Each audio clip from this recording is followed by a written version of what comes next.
I set out to find the best Pokemon for each game in the franchise, but it's a tougher question than you may think. Speedrunners stick to single overleveled battlers, some great Pokemon are completely inaccessible during casual play, and players have the most fun, just using their favorites.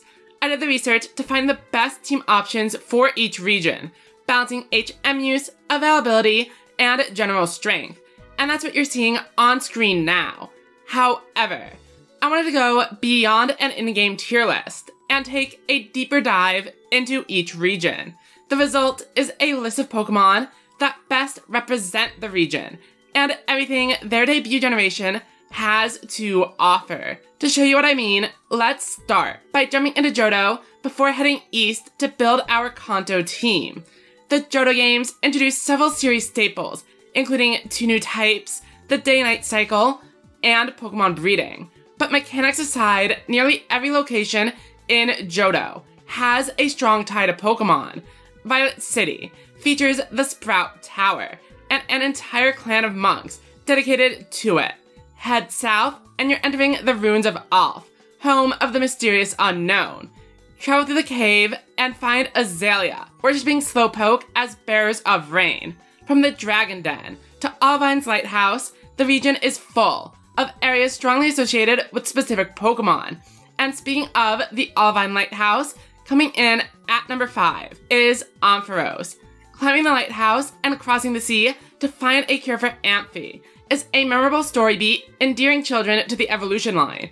And the story hits closer to home when you realize a ton of these players are going to have a Flaffy or Ampharos of their own, as Mareep is one of the first new Pokemon available in Gold and Silver. Even without being available in Crystal, Mareep is part of the prototypical Johto team, and a combination of in-game and player-based relevance is enough to land it a spot on this list.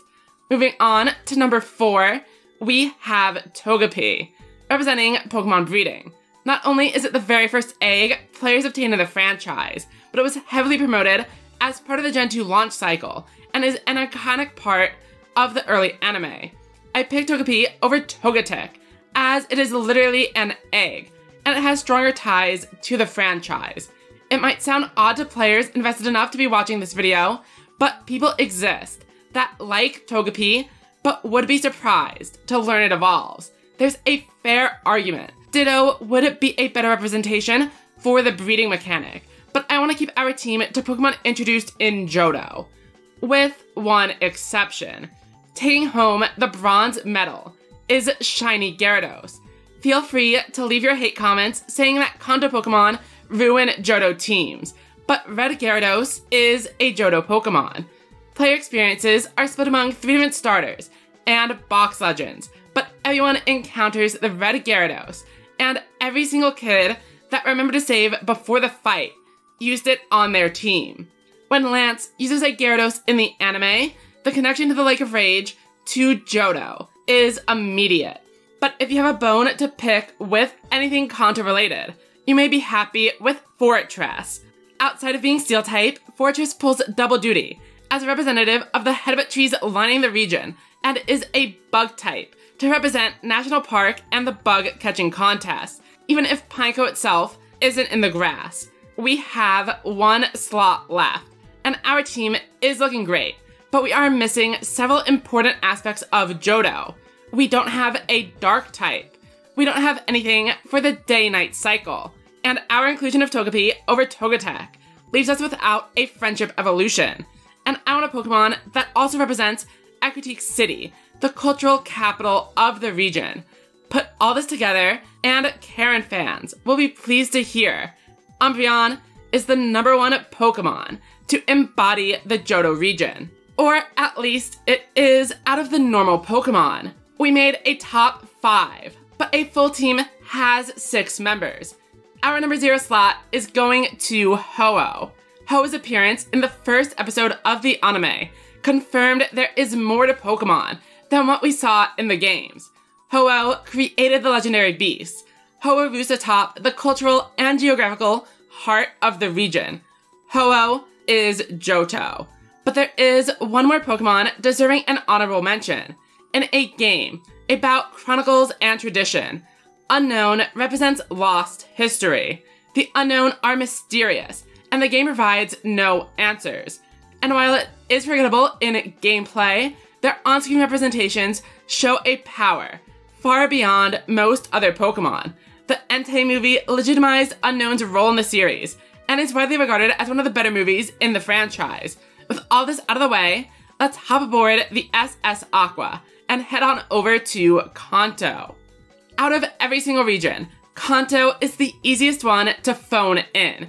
Pikachu is a no-brainer, and it is very tempting to toss in transcendent characters from the anime or Smash Brothers and call it a day. But we can do better. Pikachu is staying, and realistically, it has to be the #1 slot.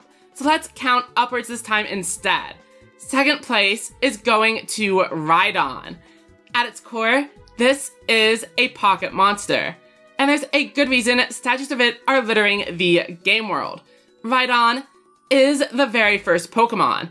Rhydon is popular, at least certainly more so than Rhyperior, but it always shocks me that this line isn't in the forefront of the franchise, and that is a trait Rhydon shares with our bronze medalist, Poliwhirl.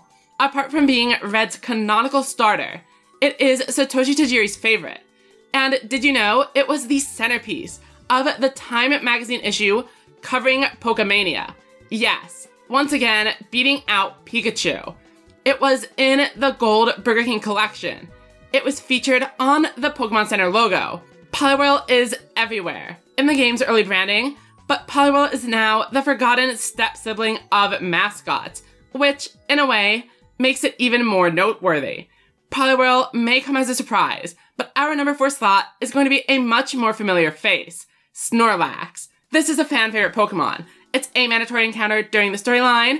It ended up on both Ash and Red's teams, and it's even the single best Pokemon in the Gen 1 metagame. Snorlax does everything. Show me the Charizard-themed mobile game. So while Snorlax may seem like an obvious pick, here's one I don't think is going to be on your bingo cards. How many of you put Magneton as the #5 rank? It seems a little bit unorthodox, but Magneton fills an important niche. Generation 1 sets 2 core themes for the franchise: friendship and technology. Magneton is the byproduct of 3 Magnemites working together, while the magnet design represents technology. Magnemite also has 2 more claims to fame. For one, did you know that Magnemite has been in all 9 regional Pokédex, despite even Pikachu failing to appear in Generation 5? And speaking of the Gen 5 games, newer players may not be familiar with the so-called Magnemite coil. In Black and White 2, players were able to increase the level of Join Avenue by trading, and the community rallied around Magnemite, flooding the GTS with trades both offering and seeking it. Magnemite is also a Pokemon that has evolved with the series, gaining a new typing in Generation 2 and a new evolution in Gen 4, giving this line plenty of reasons to belong on our list. Much like Ho for Gen 2, we are able to slot in Mew as #0. It represents the playground rumors that drove Red and Blue to wildfire success. It represents the various glitches players use to open up the original titles. It represents catching them all. And it represents Kanto, the beginning of the journey.